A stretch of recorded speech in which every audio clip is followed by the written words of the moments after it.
Hey guys, it's Miss Jordan. I'm coming to y'all from the ranch again today. When I was little, I grew up riding horses. And there's this saying that everybody knows if they've grown up riding, and that is if you get bucked off, you gotta get back on.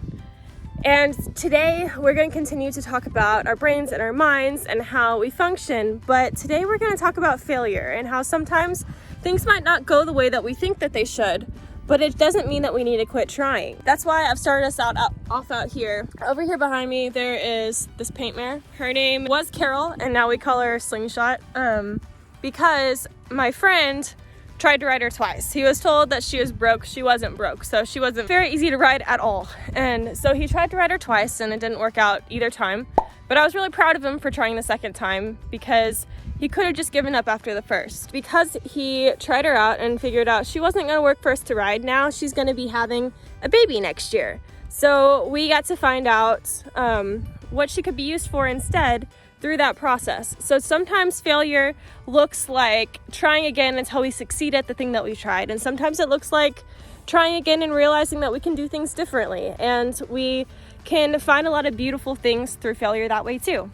So that said, we're gonna go back to my house and we're gonna talk some more about failure and what it means and this word called grit and kind of what it exemplifies in our life whenever we have a lot of grit factor. But we're gonna get to that later. So I'll see y'all in 1 second. So to start off today, whenever we talk about failure, I don't want y'all to think about failure as a negative thing. Failure is something very, very necessary in order for us to learn and to grow. For example, I have Odin. He's my very large puppy. He's only 12 weeks old, but he's been learning a bunch of new tricks and stuff. And in order to do that, he has to go through a process of failing in order to learn what I actually want of him. One of the things I'm teaching him to do is I'm teaching him how to ring a doorbell, and he has to learn that if he touches something besides the doorbell, he doesn't get a reward. But whenever he touches the doorbell and it makes a noise, that's whenever his reward comes. But without that process of failing, he wouldn't realize what was really expected of him and what he was supposed to do. So when we fail, we actually expand our brains and our minds and use that neuroplasticity that we talked about to learn and to grow and to shape the way that we do things. It's the same as the first time that you ever learned how to ride a bike. Maybe at first you were really bad at it, but over time, you got better and better and better. You failed, you learned, you corrected yourself, and you did better the next time you tried it again. We're gonna look at a guy in the Bible that a lot of people focus on his failure, and that's Peter. We've talked about Peter all year long. We know Peter really, really well. We know his positive qualities and his not so positive ones. One of the times whenever we think of Peter as having failed is whenever he tried to walk on water. We focus on the fact that he took his eyes off of Jesus and he began to sink, and Jesus had to reach out and help him. But a lot of times, the thing that we need to be focusing on is that Peter was the one that actually decided to try. He was the only disciple that got out of the boat. Everybody else was still in there, and we don't know anything about them in that moment.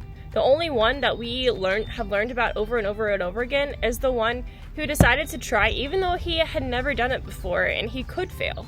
Failure is not a bad thing at all. Failure is tied to success very tightly.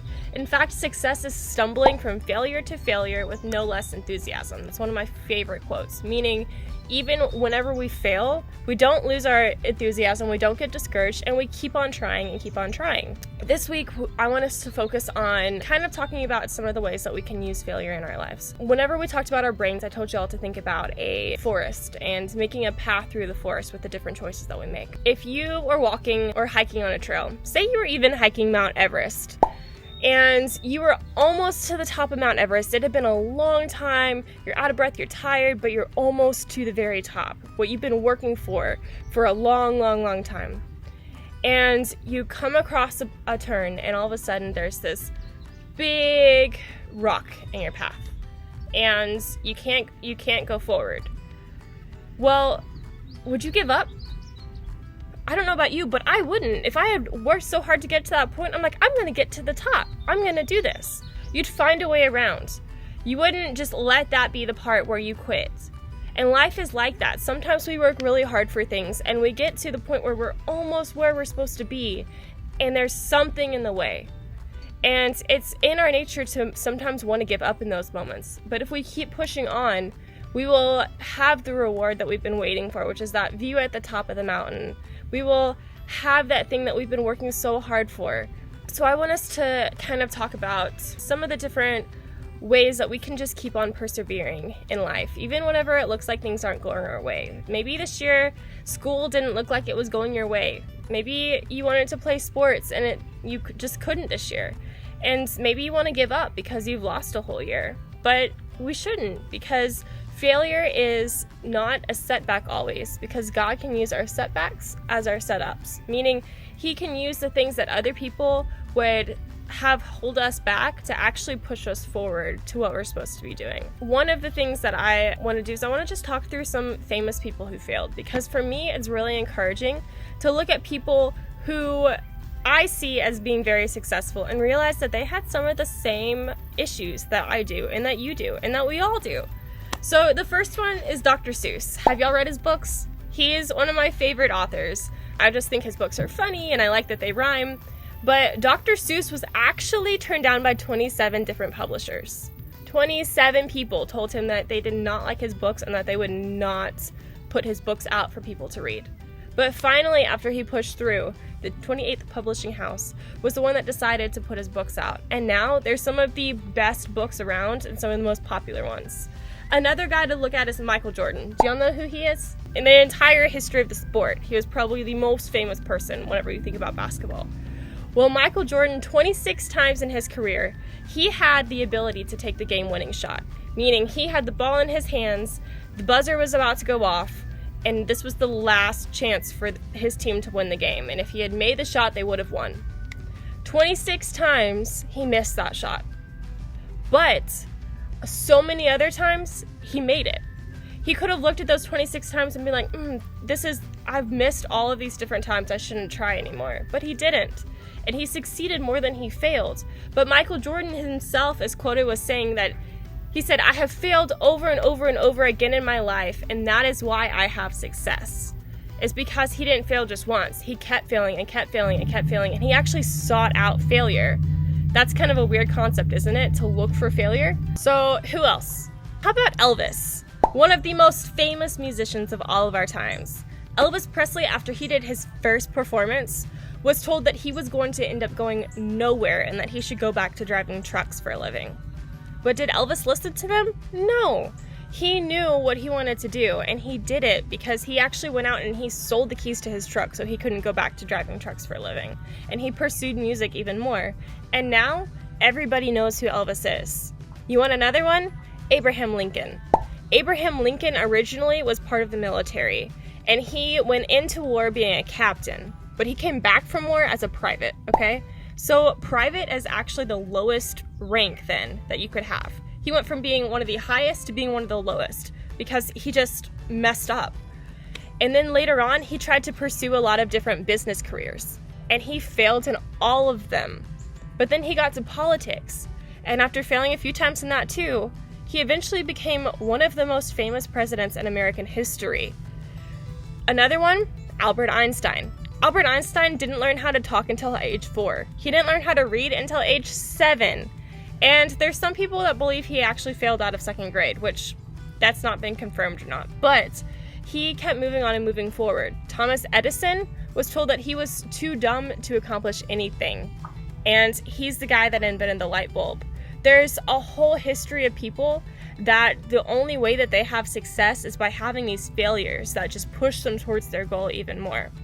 So we're going to talk about something called grit, okay? And whenever I think about grit, I grew up on the ranch with dogs and stuff, and we used to have sheepdogs and cow dogs. And cow dogs, a lot of people use blue heelers for cow dogs, and they're said to have a lot of grit, meaning that they don't give up. They will go and they'll grab a hold of a cow, and even if they're getting kicked and slung everywhere, they're not going to let go, okay? Because they are very determined and they're very stubborn and they're not going to give up at all. So when we think about grit, it's not talent, it's not luck, and it's not how intensely for a moment that we really, really want something. Grit is just a determination that we are not going to give up. It's holding fast to what we want and holding fast to our goal. Even when we fall down, mess up, and the progress of our dreams looks like it's halting or slowing down, we keep going. And so Some people describe grit as having an ultimate concern.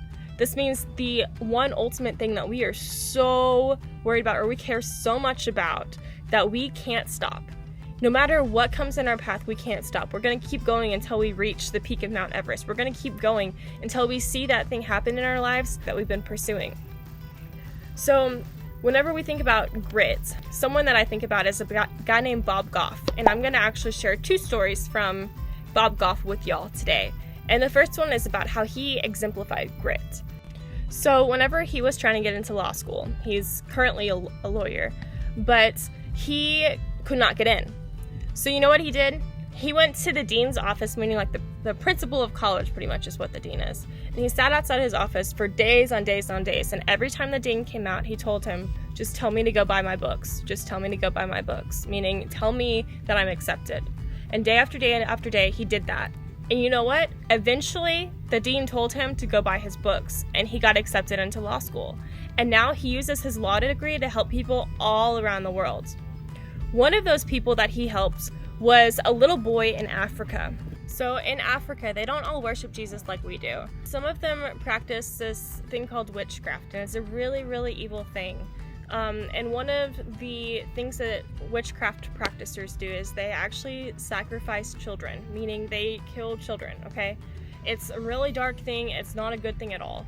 And Bob Goff is actually fighting to end this, and he has been fighting. But the problem was they had never actually caught somebody doing it.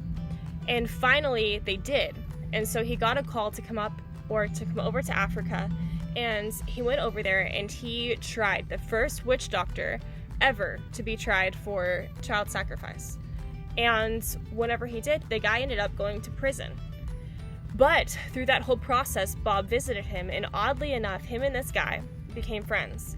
And the witch doctor, who before wanted nothing to do with Jesus and was Jesus' enemy because he was killing his children, actually accepted Christ, changed his heart completely, and became a child of God and became forgiven for everything that he had done. He actually went into the prisons where they don't allow anybody except prisoners. So missionaries can't get in there to tell people about Jesus. Nobody can, except people that are already in there. He went into this prison with all of these people in it, and he began to share the gospel and to tell them about Jesus. Now, he didn't know everything, and so he messed up a lot of the story of the Bible. But you know what part he didn't mess up? He didn't mess up the part about Jesus. And so because of that, a lot of the people in the jail became Christians, and they decided that they wanted to follow Jesus too. Now, he didn't have any form of way to baptize them, so he was getting a water bottle and like pouring it on them and like trying to use that to baptize them. So there was a lot about it that maybe we look at and we're like, oh, that might not have been all the way right. But his heart was right, and because of that, the Holy Spirit used him to spread his love and to spread the gospel to all the people in that prison. So sometimes, even though we may not feel like we're fully prepared to go into a situation, if we do so with the grace of God on our side and Holy Spirit on our side, then even if we don't have all the preparations that we need, he can use that and work through us if we will only try and not be afraid of failing, because God controls what happens in our lives. In Psalms, it says, the heart of man plans his way, but the Lord determines his steps. Meaning that even whenever we decide that we might want to go one way, God's going to be the one in ultimate control. For me, a story about this happening in my own life was, I used to work in South Dakota as a kids minister. And I was up there a very short while, and I felt like that's what God had for me, and I was so excited and I loved it up there. But I ended up getting sick, and I had to move back to Texas to go to a doctor down here. And I was heartbroken, and I felt like I had failed because I felt like I left everything behind there that I loved so much. But through that, God actually allowed me to meet some fabulous people, to go to school in a place that I absolutely loved. And then eventually I'm teaching you guys back here in Texas. But had that not have happened, and had that moment where I felt failure, had that not have happened to me, then I wouldn't be here teaching you guys. And I love where I'm at, and I love all of you.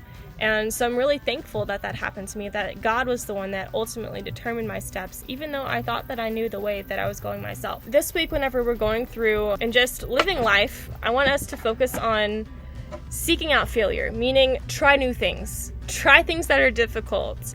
And whenever you reach that point of failure, know you can either give up or you can keep trying and try to be better yourself, or you can change something and learn something new along the way. I love you guys so much. I'm so proud of y'all, and know that failure is one of the steps to success. It's not a bad thing. Bye guys.